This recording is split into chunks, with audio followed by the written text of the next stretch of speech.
Video देखने से पहले चैनल को सब्सक्राइब करें। महाकुंभ आस्था का महासंगम उज्जैन शहर अपनी प्राचीनता, आध्यात्मिकता और ऐतिहासिक धरोहर के लिए प्रसिद्ध है। लेकिन जब महाकुंभ मेले का आयोजन होता है तो यह शहर एक दिव्य ऊर्जा से भर उठता है।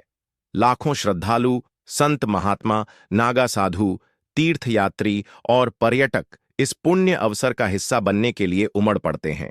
इस बार भी शिप्रा के तट पर महाकुंभ की तैयारियां जोरों पर थीं।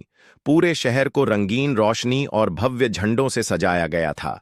प्रशासन हर गली और घाट को व्यवस्थित करने में जुटा था, लेकिन असली आकर्षण था श्रद्धालुओं की अनगिनत भीड़ और उनके मन में बसी आस्था।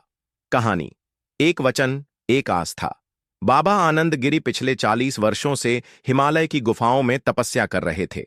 जब उन्होंने सुना कि उज्जैन में महाकुंभ का आयोजन होने वाला है, तो उन्होंने अपने शिष्यों से कहा, इस बार मैं कुंभ में अवश्य जाऊंगा, क्योंकि यह केवल एक स्नान नहीं, बल्कि आत्मशुद्धि का अवसर है।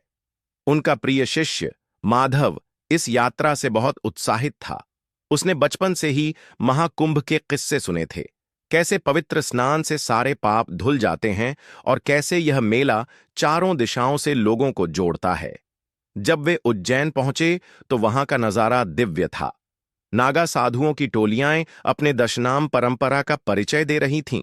संत महात्मा कथा और प्रवचन में लीन थे और भक्तजन शिप्रा नदी में डुबकी लगाकर अपने जीवन को धन्य कर रहे थे। लेकिन तभी खबर आई कि एक बड़ा हादसा हो गया है। भीड़ अधिक होने के कारण कुछ लोग घाट पर गिर गए थे। प्रशासन ने तुरंत कार्यवाही की, लेकिन अफरा तफरी मच गई थी। बाबा आनंद गिरी और माधव ने बिना समय गंवाए घायलों की सहायता शुरू कर दी।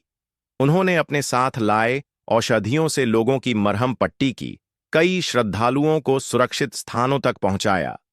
इस सेवा को देखकर एक वृद्ध दंपत्ति भावुक हो गए। उन्होंने बाबा से कहा, आप केवल एक संत नहीं, बल्कि स्वयं नारायण हैं। आपने हमें बचाया, यह हमारा सौभाग्य है।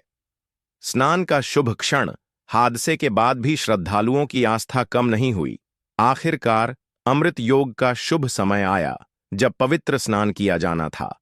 बाबा आनंद गिरी और माधव ने भी शिप्रा के निर्मल जल में डुबकी लगाई। माधव